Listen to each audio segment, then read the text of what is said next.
सुकून नहीं मिलता, परेशान रहता था। तो हकीम बुलाया, उसने भी मुझे सुकून नहीं मिलता। तुम्हारे पास सब कुछ है फिर भी सुकून नहीं मिलता।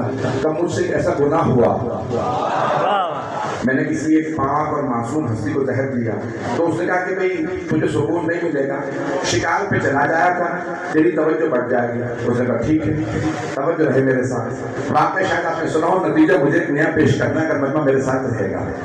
तो अब एक मरतबा चलने लगा, जैसे ही जाने लगा ना मामून, तो उसने देखा बच्चे खेल रहे हैं, जैसे हुक्मरान आते हैं तो बच्चों को वार्निंग दी जाती है, लोगों को बात अब्बाम बुलाएगा, होशियार हो जाएंगे, खलीफा वक्त आ रहे हैं, बादशाह वक्त आ रहे हैं। सारे बच्चे भागने लगे। जब सब भाग रहे थे तो उसने देखा कि एक बच्चा दीवार के साथ खड़ा है, भाग नहीं रहा, चेहरा बता रहा है किसी कर्रार की नस्ल से। फौरन रुका, मेरे घोड़े को रोको, काफिले को रोको, ऊँटों को रोको, सब घोड़ों को रोको। उतरा, आगे बढ़ा। जब खुदा जब सब भाग रहे थे तो आप क्यों नहीं भागे? यह है इमाम मोहम्मद तक़ी रसूल।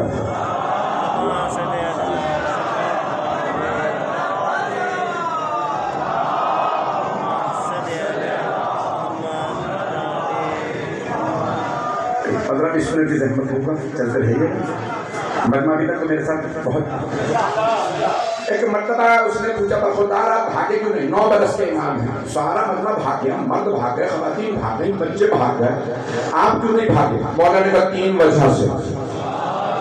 अब वो और ज्यादा परेशान हुआ, एक तो भागे नहीं और वो भी 3 वजह से। 3 वजह से इमाम ने फरमाया मैं 3 वजह से नहीं भागा। अब वो परेशान था, रुक जाओ बच्चे जी सुनो, क्या 3 वजूहां क्या हैं? इमाम ने कहा मेरे यहाँ खड़े होने से तेरा रास्ता नहीं रुक रहा। ये सड़क इतनी चौड़ी है कि